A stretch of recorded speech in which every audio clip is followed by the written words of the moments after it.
Hello বন্ধুরা, চলো মা আজকে দুপুরে কি মেনু বানাচ্ছে তোমার সাথে একটা ছোট্ট মিনি বলে জাস্ট শেয়ার করবো। কি বানাবে আজকে? হ্যাঁ, এই কারকলের ভর্তা বানাবো। এটা দেখো কেটে এবার এটাকে ভাজবো আমি, একটু লাল করে ভাজবো।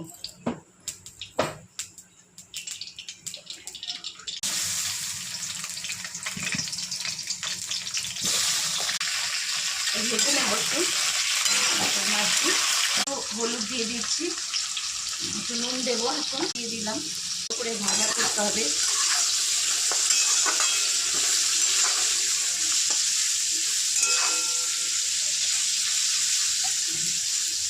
তারপরে ভাজা হয়ে সিদ্ধ হবে, তারপরে এটাই হবে।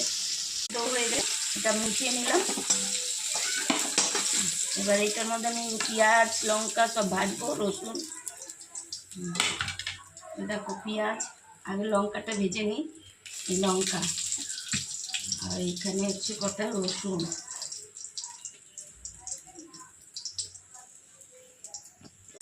সব একসাথে ভেজে নেব।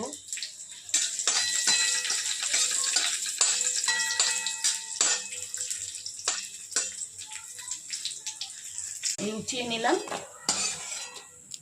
এবার এই তেলেই আমি পেঁয়াজ ভেজে নেব।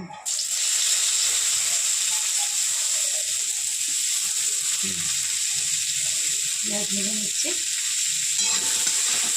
লাল লাল নিয়েছি, একদম লাল করে এটা উঠিয়ে নিচ্ছি। এবার এটা আমি মাখবো, হাতে মেখে নেবো।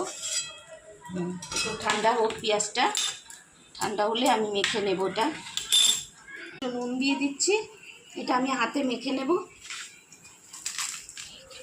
দেখো লঙ্কাটা কি করে নিচ্ছি, দেখো এটা কাঁচা লঙ্কা দিয়েছি, এখানে রসুন সব দিয়েছি, এটা দিয়ে এবার মেখে নিচ্ছি।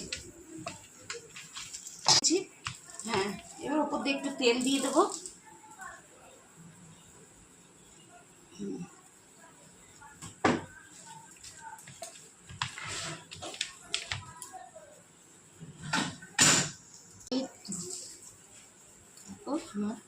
ভর্তা তৈরি, হাতে মাখা ভর্তা তৈরি। তোমাদের ভালো লাগলে লাইক শেয়ার কমেন্ট সব করো।